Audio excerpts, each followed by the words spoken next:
Yankee with no brim! Hold on, let me go over. Hi all, my name is Ahmed Sultan and I served as the project manager for Team Brimless-Yankee. Along with my fellow Devos, Joseph Yusufov, Vishwa Safat, and Nahi Khan, we've created this project that we've aptly titled World Happiness.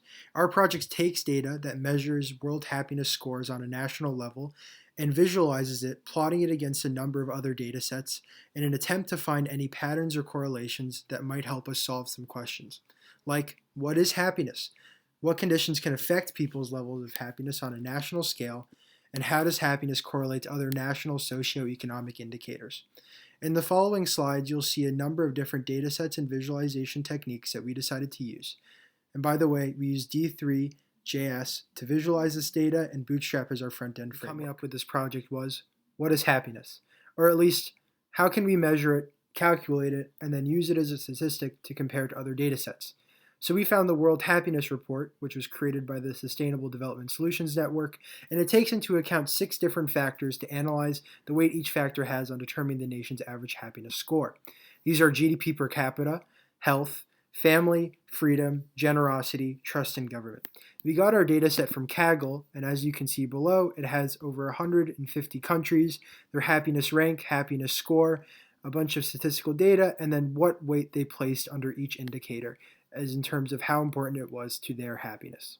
You can also see the World Happiness Report 2020 on the site, but it hasn't been made into a data set just yet. So now we can scroll down and then see the weight of individual indicators on the happiness score. So for example, let's look at GDP, or gross domestic product per capita.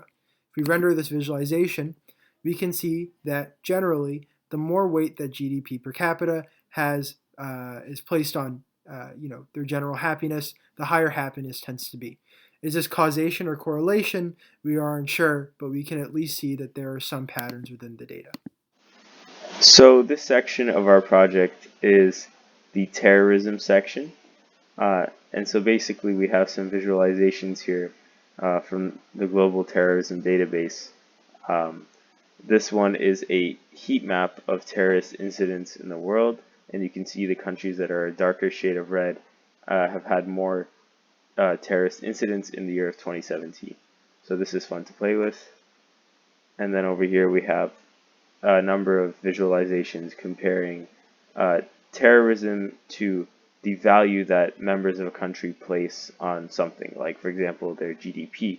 A lot of this data doesn't really have a relationship, but it's still fun to look at. Hello, it's Vishwa with Team Brimless-Yankee.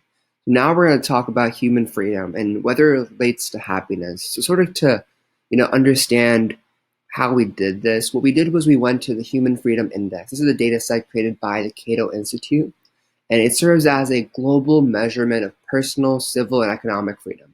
So we chose from over 100 indicators, 123 you can see right here.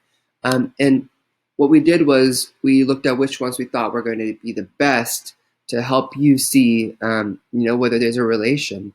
And now human freedom is kind of based off these following areas that you can see right here. And what we want to do is we want to allow you to pick from this list. So let's say we pick freedom of expression, and then we go and do a comparison with GDP score. We want you to see whether that works. And you could do the same thing with rule of law and generosity. And you'll see once again our data set sort of lets you visualize that if there's a relationship or not. And you can make that distinction of whether it's generosity having an impact on rule of law. Okay, so this brings us to the next section in our project, which is the unemployment section. So basically, we have some indicators here, different y-axis variables that we've seen previously in the project. And then here on the x-axis, we have unemployment in percentage for a number of different countries. So why don't we do, for example, unemployment versus trust in government?